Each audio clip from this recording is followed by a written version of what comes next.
Apocalypse के आने से पहले मैं तुम्हें 3 ऑप्शंस देने वाला हूं। तुम कौन सा चुनोगे? पहला, अनलिमिटेड खाना, ड्रिंक्स और लिकर समेत। दूसरा, एक गोल्डन डेजर्ट ईगल जिसमें इन्फिनिट बुलेट्स हों। तीसरा, एक ऐसा हेयर स्प्रे वाला बॉक्स जो खाली होते ही आसमान में रॉकेट की तरह उड़ जाए। मुझे पहले से पता था कि असली अपोकैलिप्स सिर्फ 5 घंटे दूर है। ह्यूमैनिटी का सर्वाइवल एनवायरनमेंट धीरे धीरे बर्बाद होता जाएगा, ज़ॉम्बी वायरस फट पड़ेगा और दुनिया का ऑर्डर ऑफ रूल्स धीरे धीरे टूट जाएंगे।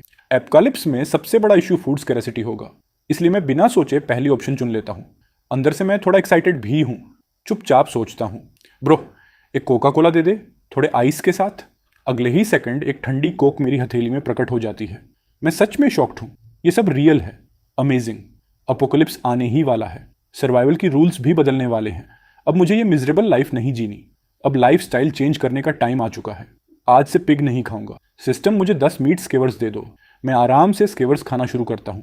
इसी मोमेंट मेरे फ़ोन पर एक मैसेज आता है। मैंने पोस्ट ग्रेजुएशन एग्जाम क्लियर कर लिया है।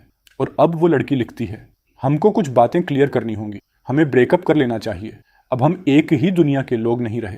तुम सिर्फ एक 4000 सैलरी वाले वर्कर हो और मैं अब पोस्ट ग्रेजुएट स्टूडेंट हूँ। मेरा फ्यूचर ब्राइट होने वाला है। मैं जानती हूँ कि ये बात तुम्हारे लिए थोड़ी क्रूअल है। आखिर तुम कई सालों से मेरी पढ़ाई का खर्च उठाते रहे हो, लेकिन मैंने भी अपनी यंग एज के कुछ साल इन्वेस्ट किए हैं। अब हम बराबर हैं। आगे से कांटेक्ट में मत रहना। बस मैसेज पढ़कर दिल में हल्की सी चुभन होती है, लेकिन अगले ही पल मेरे होंठों पर एक हल्की सी ठंडी मुस्कान आ जाती है। एक्स गर्लफ्रेंड तुम पछताओगी। तभी सिस्टम फिर से आवाज़ करता है। होस्ट की सर्वाइवल नीड्स को इंश्योर करने के लिए सिस्टम रोज रात 12 बजे हज़ारों रिवॉर्ड्स में से एक रिवॉर्ड सेलेक्ट करने का मौका देगा। Weapons, gear, materials, energy, body upgrade, जो चाहे चुन लो। मैं नए एपोकलिप्स की पॉसिबिलिटीज़ के बारे में एक्साइटेड हो जाता हूँ।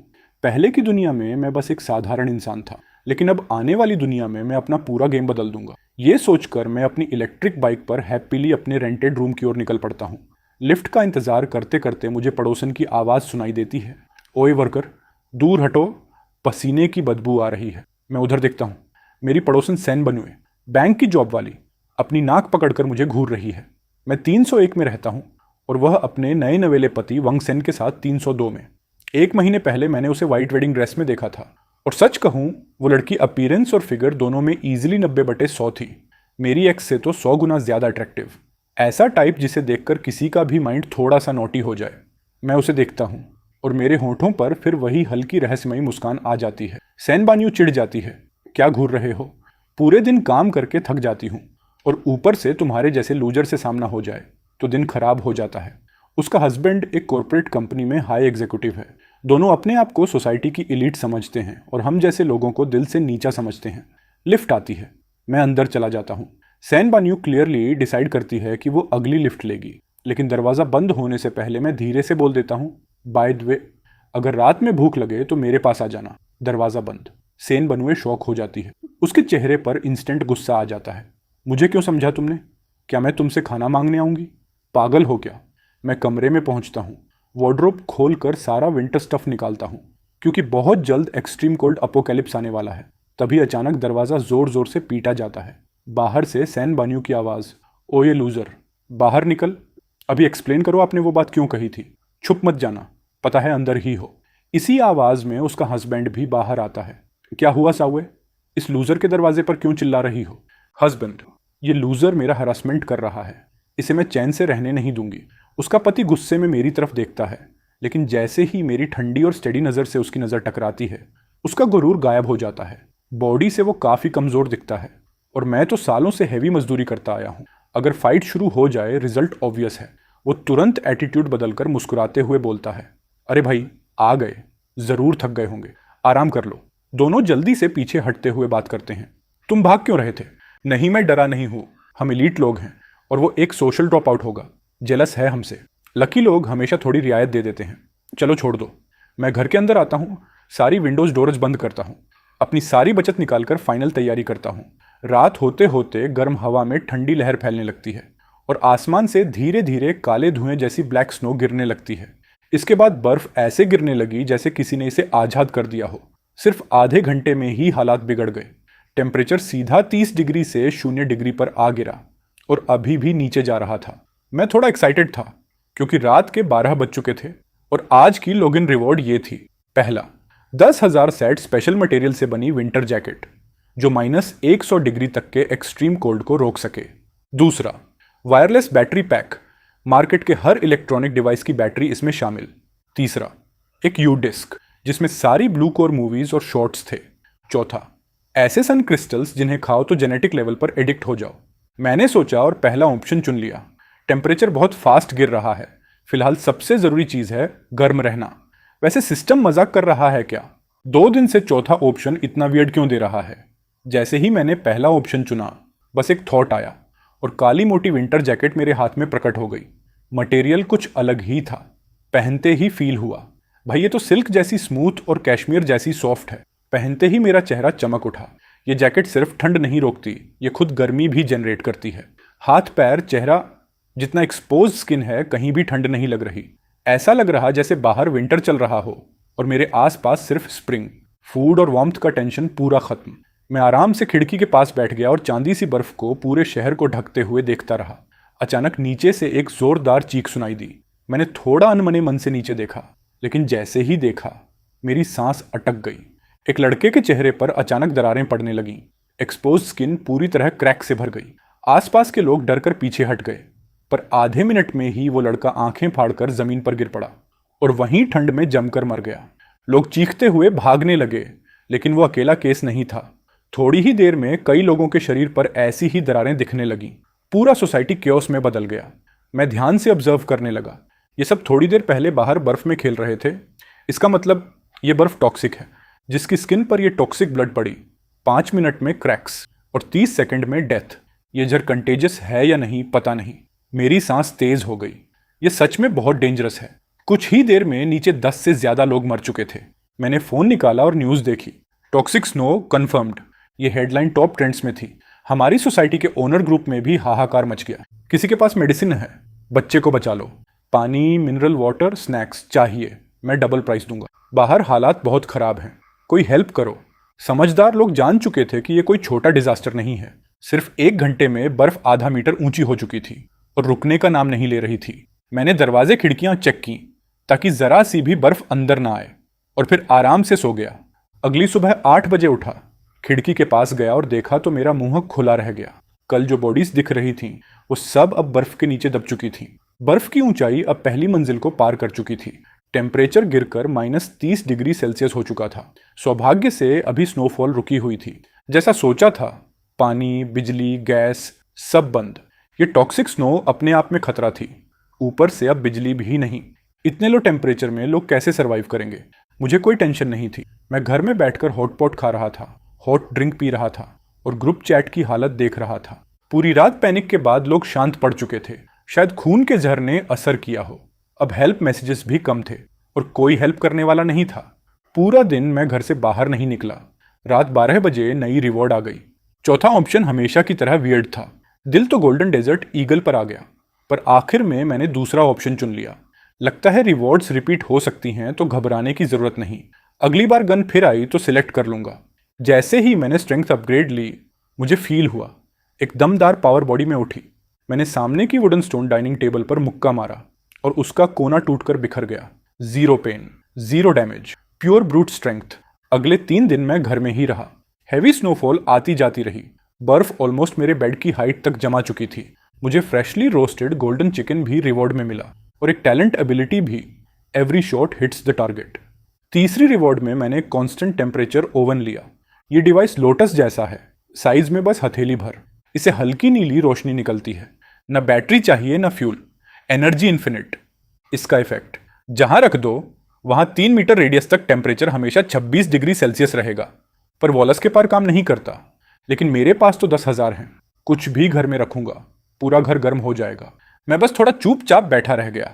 ये चीजें मेरी थर्मल जैकेट को भी बेकार बना रही हैं। अचानक किसी ने नीचे मैसेज डाला कि गाइस, कोई नीचे अंडरग्राउंड पार्किंग में सप्लाई एक्सचेंज करने आए। सच बोलूं तो ये आइडिया काफी समझदारी वाला था। पार्किंग भले बाहर से कनेक्टेड है, लेकिन एंट्रेंस पर जितनी बर्फ जमी है उसे बाहर निकलना इम्पॉसिबल है। पर हर बिल्डिंग से इमरजेंसी सीढ़ियों से नीचे उतरकर पार्किंग तक पहुंचा जा सकता है। पूरे दिन घर में कैद रहना भी ठीक नहीं, तो मैंने सोचा थोड़ा घूम कर देखता हूं।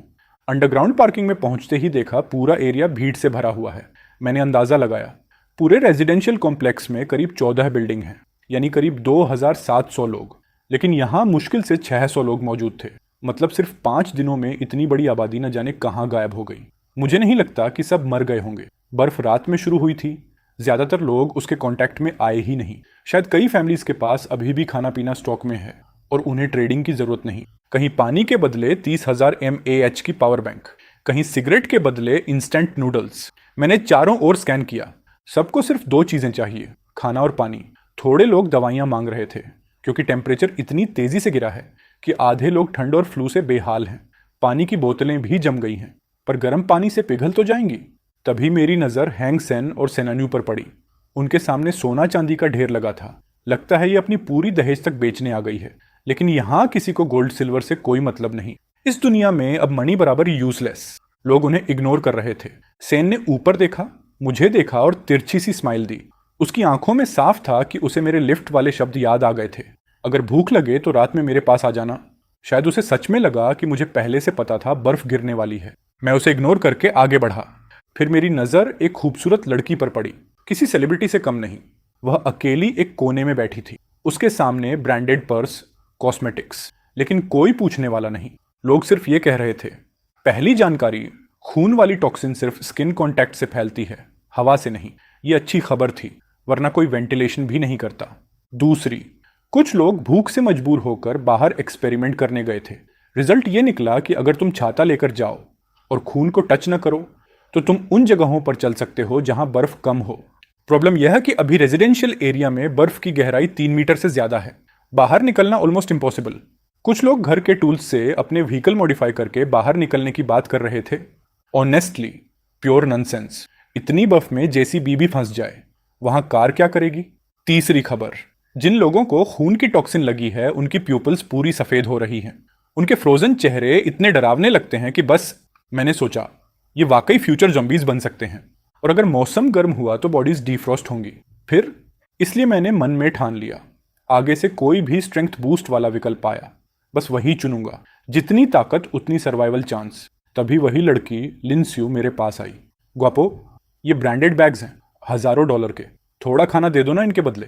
मैंने कहा, इन चीज़ों की यहाँ कोई वैल्यू नहीं, कुछ प्रैक्टिकल ला सकती हो। उसका चेहरा गिर गया। उसे खुद भी पता था कि ब्रांडेड पर्स अब शो पीस हैं। सब लोग टमाटर की तरह लिपटे बैठे हैं। किसे फैशन की पड़ी है। वह अकेली रहती है, उसके पास कोई प्रोटेक्टर नहीं।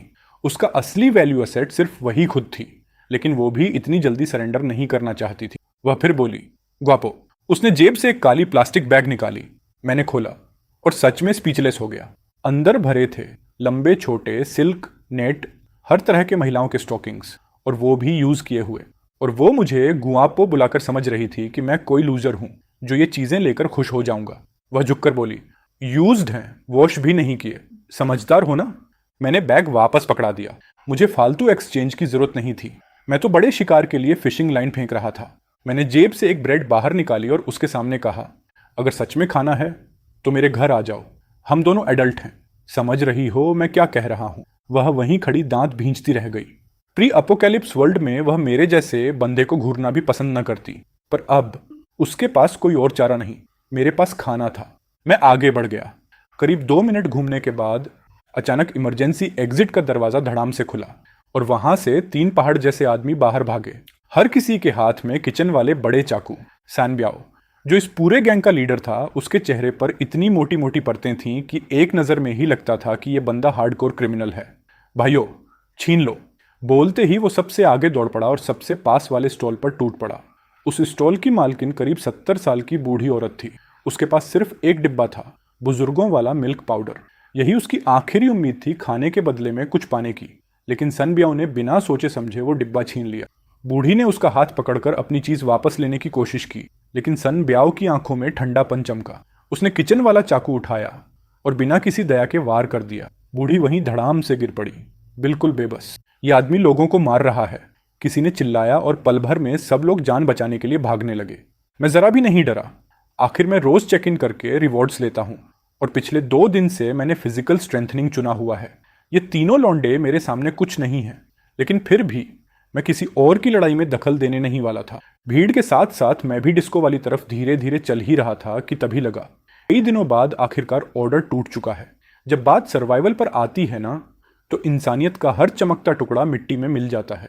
और आज की ये लूट, ये तो बस शुरुआत है केओस की। काय देख रहे हो? For me, snatch everything, move. Sun Biao की दहाड़ पर उसके 2 चमचे भी खून खराबे पर उतर आए। ये देखकर लिन्यू घबराकर अपनी बिल्डिंग की तरफ भागी। जमीन पर पड़ा उसका ब्रांडेड बैग भी उठाने का टाइम नहीं मिला, और वो ये तक नहीं देख पाई कि उसकी आईडी कार्ड भी गिर चुकी है। हंग सेनवे को घसीटकर भाग रहा था। पूरी भीड़ भगदड़ में थी। ये ओवरलव्ड कपल भी जल्द ही गिर पड़ा। पति सेन्यू डर के मारे कांप रहा था। टांगों में ताकत ही नहीं बची थी उठने की। वाइफ, जल्दी उठो। हैंग ने उसे उठाने की कोशिश की, लेकिन वो खुद भूखी थी और उठ ही नहीं पा रही थी। और दूर से सनब्याओ चाकू लेकर उनकी तरफ बढ़ रहा था। हंग ने तुरंत कहा, वाइफ रुको, I will bring someone for help. और ये बोलकर वो पीछे मुड़कर भी नहीं देखा और भाग गया। सैनबैन दंग थी। उसने कभी सोचा भी नहीं था कि उसका नया नया पति उसे यूं छोड़कर भाग जाएगा। सन ब्याओ उनकी तरफ दनाता हुआ आ रहा था और वो डर से रो पड़ी। मैंने आगे बढ़कर उसे उठाया। सान ब्याओ गुर्राया, ये मेरी शिकार है, ऐसे गायब नहीं हो सकती। मेरी मजबूत बाहें महसूस होते ही सैन्यू को एहसास हुआ कि उसकी जान मैंने बचाई है। वो दिल से बहुत ज्यादा शेखन थी। उधर सान ब्याओ और उसके साथी लगातार हमला जारी रखे हुए थे। जब पूरा अंडरग्राउंड पार्किंग खाली हो गया, तभी तीनों ने मारकाट बंद की। फिर उनके 2 साथी पार्किंग में इधर उधर घूमकर चीजें उठाने लगे। लोगों ने डर के मारे सब छोड़ दिया था और इन्हें भर भर कर खाना मिल गया। सान ब्याओ बोला, ये खाना तो कुछ दिन निकाल देगा, लेकिन आगे मुश्किल होगा। लोग अब अपने दरवाजे बंद रखेंगे। अगर दोबारा खाना चाहिए तो मजबूरन दरवाजे तोड़ने पड़ेंगे। बॉस, कुछ ढांसू चीज मिली है। ये किसी लड़की की आईडी है। सच बताऊं, असली फोटो में कोई फिल्टर नहीं होता। ये तो कमाल की फर्स्ट क्लास ब्यूटी लगती है। अगर इसे पकड़ लें तो मज़ा आ जाएगा, आपको भी हिस्सा मिलेगा। लेकिन पहले खाना ले चलते हैं।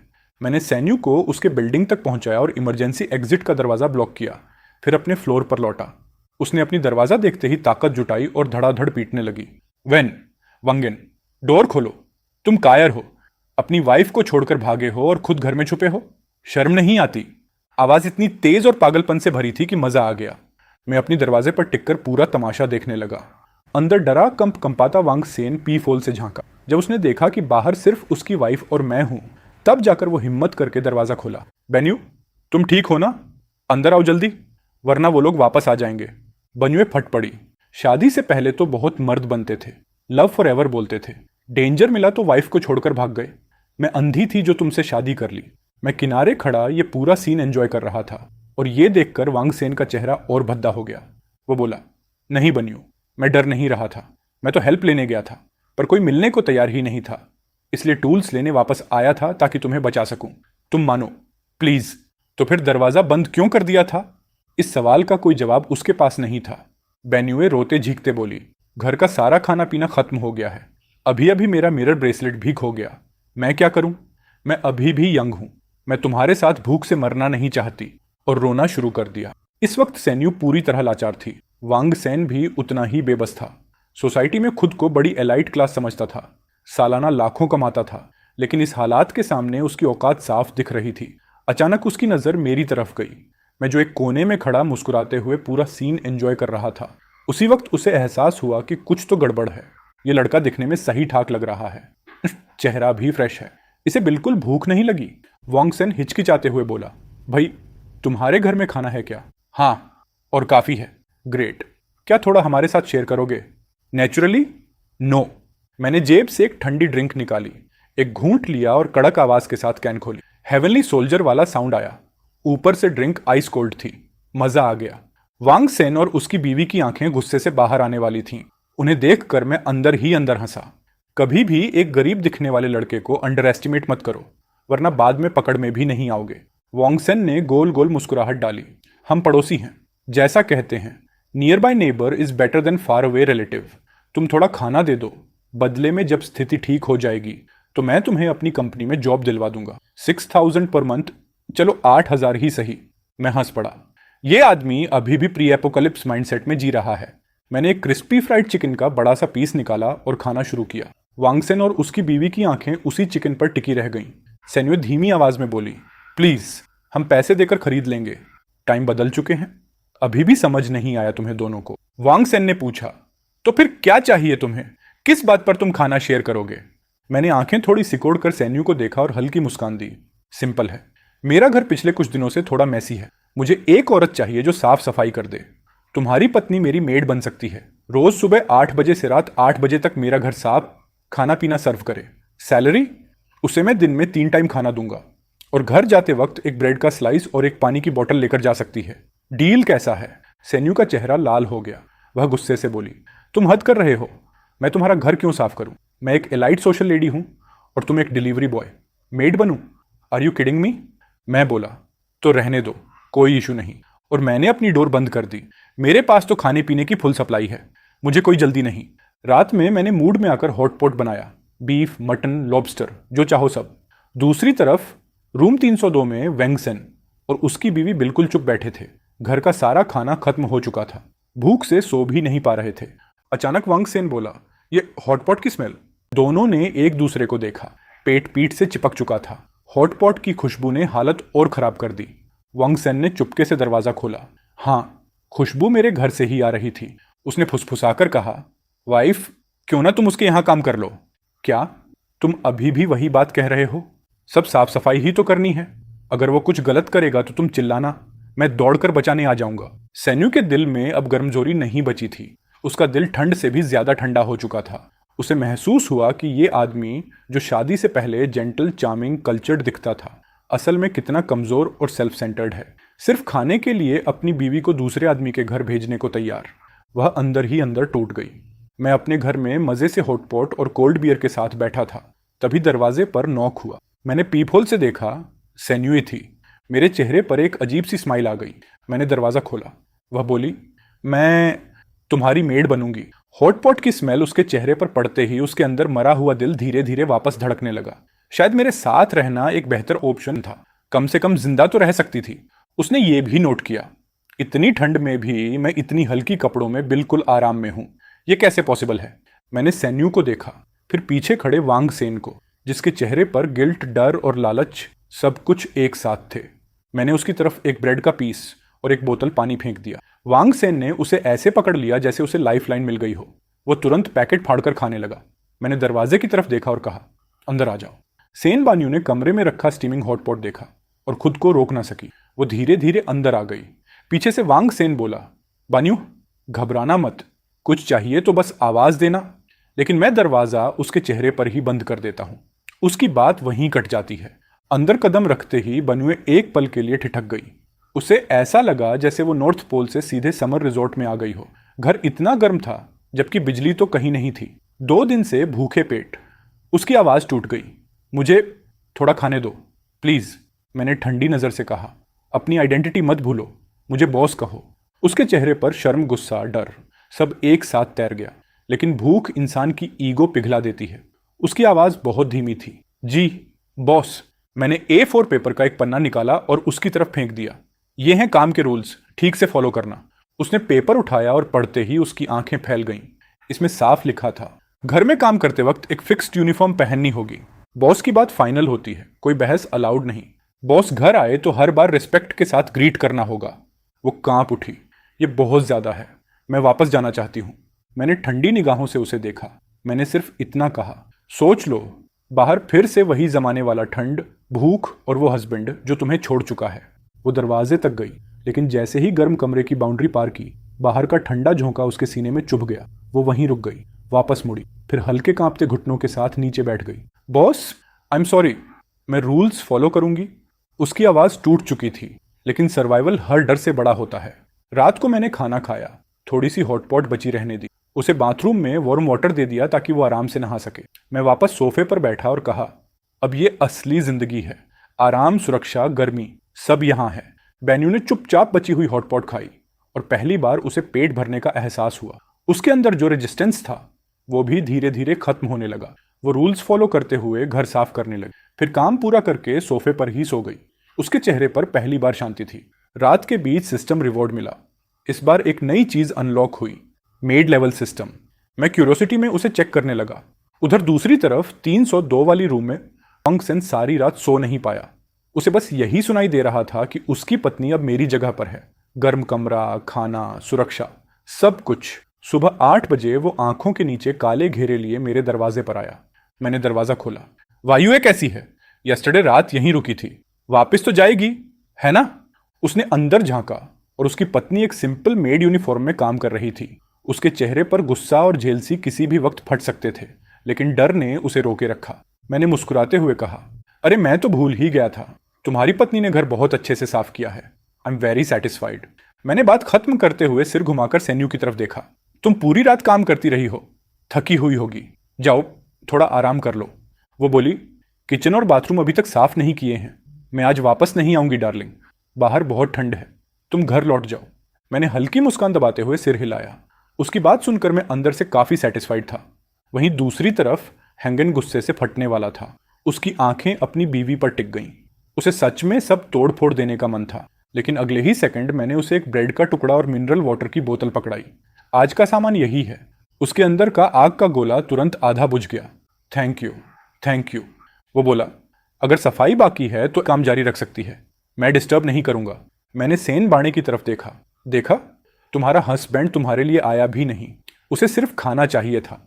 उसे थोड़ा दुख हुआ, पर पहले जितना नहीं। लगता था वो धीरे धीरे यहां मेरे साथ रहने की आदत डाल रही थी। हंगन घर लौट गया, चेहरा पूरी तरह ठंडा, ऑलमोस्ट डेड इनसाइड।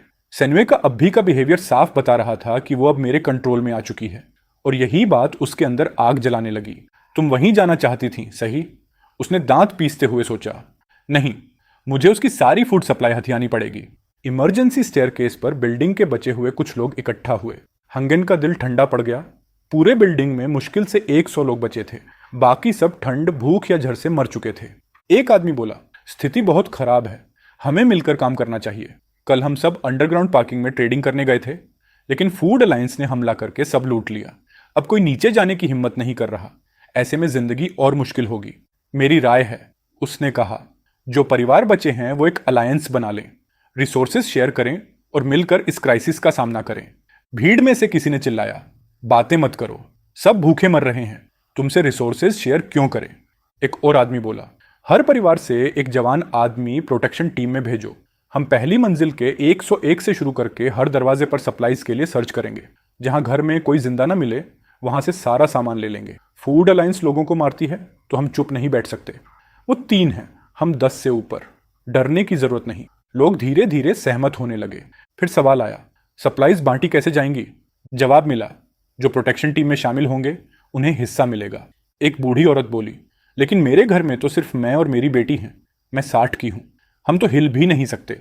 एक आदमी चिल्लाया, ये सिस्टम गलत है, हम बूढ़े लोग क्या करें? हैंगन के चेहरे पर एक दुष्ट चमक आई।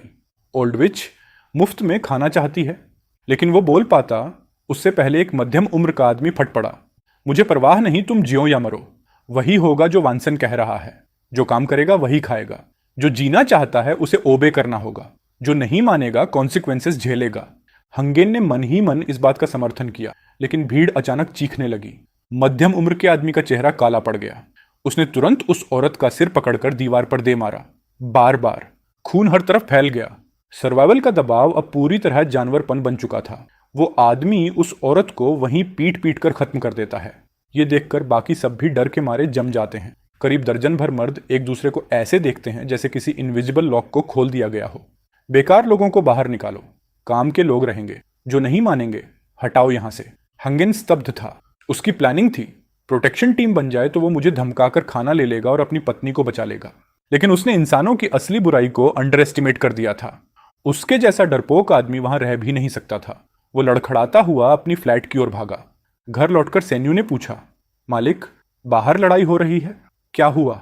मैंने ठंडे सुर में कहा, मुझे फर्क नहीं पड़ता, जो करना है करो, बाकी चीजों के बारे में सोचने की जरूरत नहीं। कॉम्प्लेक्स के हर ब्लॉक में इसी तरह की साफ सफाई या कहीं खून खराबा शुरू हो चुका था। हर जगह मर्द एकजुट होकर डोर टू डोर खाने की तलाश में निकल पड़े थे। बिल्डिंग 3 के रूम 403 में रहती थी लिंगसू, एक अकेली रहने वाली लाइव स्ट्रीमर। उसने ढेरों स्नैक्स जमा किए थे, इसलिए अब तक बची हुई थी। लेकिन अपोक्लिप्स किसी का इंतजार नहीं करता। 20 मर्दों का एक छोटा गैंग उसके दरवाजे पर दस्तक दे रहा था, और इसके बाद क्या होगा ये तो साफ दिख रहा था। पीप होल से लिंगवे ने साफ देख लिया कि 401 की डोर तोड़ दी गई है। बगल से आने वाली चीखें उसे अंदर तक हिला देती हैं। उसका पूरा शरीर डर से कांपने लगता है। लिंगवे जानती है कि वो उस औरत से भी ज्यादा ब्यूटीफुल है, और अगर ये लोग उसे देख लें तो हाल और भी बुरा हो सकता। अचानक उसे वो आदमी याद आता है जिससे वो कल अंडरग्राउंड पार्किंग में मिली थी। उसने कहा था कि वो ब्लॉक 301 में रहता है। उसे किसी भी तरह उससे हेल्प लेनी ही होगी। बाहर पूरा माहौल केओस में बदल चुका है। जल्दी ही उसकी डोर पर भी नॉक होने वाला है।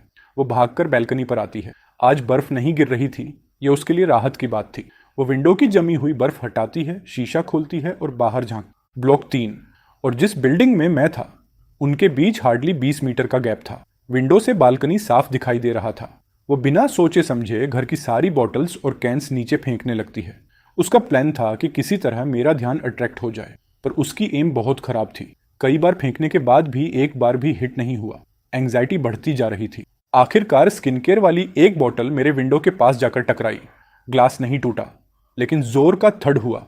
मैं, जो सेनबनुए को मेड की ट्रेनिंग दे रहा था, बैल्कनी पर आया और नीचे देखा। वहां लिंग हाथ हिलाते हुए खड़ी थी, डर से ऑलमोस्ट रोते हुए। प्लीज सेव मी, ये लोग अंदर घुसने वाले हैं। उधर 401 में बैठे आदमी को भी महिला की आवाज सुनाई देती है। सोफा पर बैठा बल्कि आदमी, जिसका नाम जेंड दाहुन था, जो ब्लॉक 3 का सेल्फ डिक्लेयर्ड लीडर था, तुरंत उठता है। सिगरेट मुंह में दबाए हुए वो आवाज की दिशा में देखता है। बॉस, ये आवाज 403 से आई है। वहां एक औरत रहती है। दाहुन हाथ हिलाकर अपने लोगों को 403 की तरफ ले जाता है। कुछ ही देर में दरवाजे पर जोर जोर से पाउंडिंग शुरू हो जाता है। लिंगी और डर जाती है और बैल्कनी से मेरी तरफ चिल्लाती है, please save me, they're coming, I will do anything.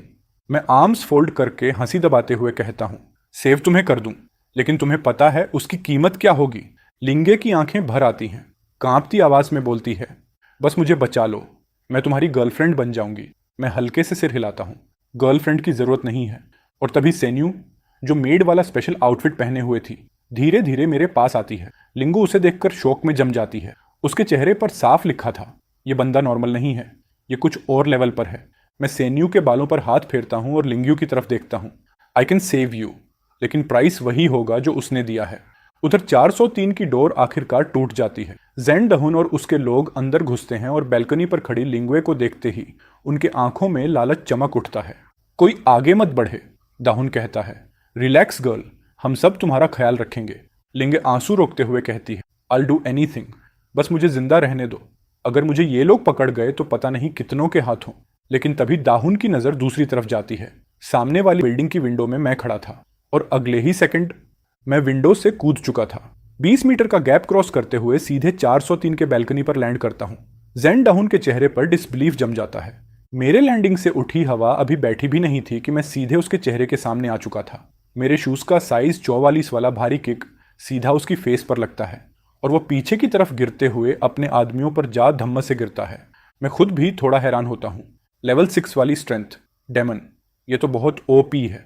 दाहुन मुश्किल से उठता है, डर भी रहा था, लेकिन उसके पास 20 लोग थे, सब हाथों में नाइव्स लिए खड़े थे। इससे उसे थोड़ी हिम्मत मिलती है। हीरो बन रहा है, देख कितने लोग हैं मेरे पास, मारो इसे। उसके आदेश पर सब लोग आगे बढ़ते हैं। मैं हल्की सी मुस्कान देता हूं। परफेक्ट, अब देखते हैं मेरी डिस्ट्रक्टिव पावर कितनी बढ़ी है। मैंने किसी वेपन की जरूरत नहीं समझी। पहला पंच मैंने सामने वाले आदमी को मारा। इंपैक्ट इतना सॉलिड था कि वो यहीं खत्म हो गया। मैं डिटेल में नहीं जाऊंगा, बस इतना कि बाकी सभी के कदम वहीं रुक गए। सब शोक में फ्रीज। लिंगे के चेहरे पर गर्म छींटे पड़े और वो वहीं बेहोश हो गई। मैं भी अपने हाथ को देखकर हैरान था। मैं नीचे पड़ा किचन नाइफ उठाता हूं और बाकी लोगों की तरफ कामली देखता हूं। चलो बॉयज, अब वेस्ट की सैर पर ले चलता हूं। बाकी लोग डर से चिल्लाते हुए डोर की तरफ भागते हैं। 20 लोग एक छोटे से दरवाजे में फंस जाते हैं। दाहुन सबसे आगे निकलने की कोशिश करता है। मैं शांत चेहरा रखते हुए बस इतना कहता हूं, रनिंग वॉन्ट हेल्प, और फिर मैं आगे बढ़ता हूं। बस इतना कि दुश्मन भागने की कोशिश करते हैं और उनका पूरा ग्रुप बिखर जाता है। कुछ ही देर में 403 का कमरा एक वॉरजोन की तरह बिखर चुका था और माहौल पूरी तरह शांत। आधी ही पॉपुलेशन बच पाई थी। मैं 403 से बाहर निकला। पूरा हॉलवे खाली था, तो मैंने वो टूटा फूटा किचन नाइफ फेंक दिया। 401 का दरवाजा पूरा खुला पड़ा था। अंदर वो औरत जो मरने ही वाली थी, घिसटते हुए दरवाजे तक पहुंचने की कोशिश कर रही थी। उसने बड़ी मुश्किल से मुझसे मदद मांगी। मैंने अंदर झांका। ये औरत दिखने में एवरेज ब्यूटी थी, उम्र शायद 30 से 40 के बीच। अगर ये दुनिया तबाह न हुई होती तो शायद अभी भी अच्छी लगती, लेकिन अब उसका टाइम खत्म था। शायद आखिरी होश में थी। मेरी बेटी को बचा लो। उसने उम्मीद से मेरी तरफ देखा। मैंने ठंडे मन से कहा, नॉट इंटरेस्टेड। ये बोलकर मैं मुड़ने लगा। उसकी आंखों की रोशनी धीरे धीरे बुझने लगी। सिर जमीन पर गिरा। उसकी लाइफ फेड होते होते उसने कुछ ऐसे शब्द बोले कि मेरे कदम रुक गए। हाई चेन, से रिजॉल्व, हो सकता है। बात पूरी करने से पहले ही उसने आखिरी सांस ले ली। University of Science and Technology of Hyanchen. मैंने आंखें थोड़ा सिकोड़ लीं। ये बात मेरे लिए इंटरेस्टिंग थी क्योंकि मेरी एक्स गर्लफ्रेंड जो यूफेई भी इसी यूनिवर्सिटी की थी। मैंने लाश को देखा, हल्का सा सांस छोड़ा और उसके घर में घुस गया। उसका पति पहले ही फर्श पर गिरा पड़ा था। आंखें खुली, यकीन के बाहर। मैंने घर में एक फैमिली फोटो ढूंढी। तस्वीर देखते ही मेरी नज़र चमक गई। उनकी बेटी काफ़ी खूबसूरत थी। उस लड़की में साफ साफ यूथ वाइब था। हंसते समय क्यूट से डिम्पल। मैं अंदाज़ा लगा सकता था कि वो स्टार लेवल की ब्यूटी है, शायद सैनमान यूएस से भी ऊपर। एकदम परफेक्ट मेड कैंडिडेट। और हाँ, उसका नाम भी पता चल गया, चेंजुंगसी। उम्र 19, second year, communication department, Hyanchen University. मैंने कहा, गुड, वेरी गुड। जब बाहर निकलने लायक ताकत हो जाएगी तो मैं हियनचेन यूनिवर्सिटी जाऊंगा। उम्मीद है वो अभी भी जिंदा हो। और याओ यूफेई, तुम भी मरना मत। मैंने चेन युंगसी की फोटो जेब में रखी और 403 वापस आकर लिंसू को जगाया। वो उनींदी आंखों से उठी और उसने मुझे खून में लथपथ और घर को एकदम हेल जैसा देखा। उसने चीखने की कोशिश की पर मैंने एक थप्पड़ लगा दिया। क्यों चिल्लाती हो? So annoying. लिंसू होश में आई, डर से कांप रही थी। चलो मेरे साथ आओ। मैं उठकर बाहर निकल गया। वो लाशों से भरे कमरे को देखकर उल्टी करने जैसी हालत में थी। पैर कांप रहे थे, लेकिन मैं आगे बढ़ चुका था तो वो डर के मारे रेंगते रेंगते बाहर आई। अब यहाँ टिकना नामुमकिन था। उसे मेरे पीछे ही आना पड़ा। मैं इस बार खिड़की नहीं कूदा, आराम से सीढ़ियाँ उतर रहा था क्योंकि प्लान था कि वापस अंडरग्राउंड पार्किंग जाना है। लिंसू नीचे आई और उसने 401 की महिला की लाश भी देखी। उसे थोड़ा दुख हुआ। इस तबाह दुनिया में औरत की किस्मत दो ही चीज होती है, या तो किसी स्ट्रांग आदमी की प्रोटेक्शन या फिर कई मर्दों द्वारा शिकार बनना। इसके अलावा कोई तीसरा रास्ता नहीं। डिग्निटी, मोरलिटी, प्योरिटी, ये सब पावर के सामने जीरो है। उसने महसूस किया कि अगर वो मेरे साथ ना आती तो शायद उसकी हालत भी उसी औरत से बदतर होती। ये सोचते ही उसके भीतर थोड़ी हिम्मत आई और वो तेज कदमों से मेरे पीछे चल पड़ी। हम दोनों अभी अभी अंडरग्राउंड पार्किंग पहुंचे थे कि अचानक आवाजें सुनाई दी। ये लोग तो बड़े स्मार्ट हैं, हर बिल्डिंग में खुद का टीम बना ली है और हम पुराने लोग खाली हाथ हैं। लियनमैन अपने सिर की चोट पर हाथ रखे गुस्से में था। अभी अभी वो 2 आदमियों के साथ दूसरी बिल्डिंग लूटने गया था जहां दर्जनों लोगों ने मिलकर उन्हें ऑलमोस्ट मार ही दिया था। वो किसी तरह जान बचाकर लौटा था। अब बाकी बिल्डिंग्स भी अलर्ट हो चुकी थीं। बॉस, अब क्या करें? मुझे क्या पता, हर तरफ से हालात बिगड़ रहे हैं। जानपेन कुछ बोलने ही वाला था कि अचानक फुटस्टेप्स की आवाज आई। मैंने भी उन्हें देख लिया। लिंस पहचानते ही डर के मारे मेरे पीछे छुप गई। पूरे रेजिडेंशियल कॉम्प्लेक्स में कौन नहीं जानता कि ये तीनों कितने खतरनाक हैं। ओए हीरो, बहुत हिम्मत है तुम्हें यहाँ घूमने की। फिर जानपेन की नज़र मेरे पीछे छुपी लड़की पर पड़ी। उसकी आंखें चमक उठीं। बॉस, ये तो लड़की है। जैकपॉट। तीनों मेरी तरफ बढ़ने लगे। लिंसू घबरा कर टोपी से चेहरा छुपाने लगी।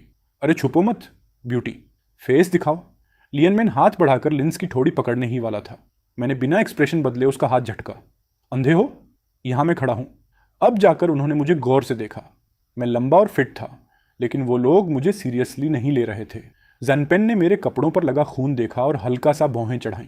उसे थोड़ा शक हुआ, लेकिन चुप रहा। चला जा लड़के, आज मूड अच्छा है।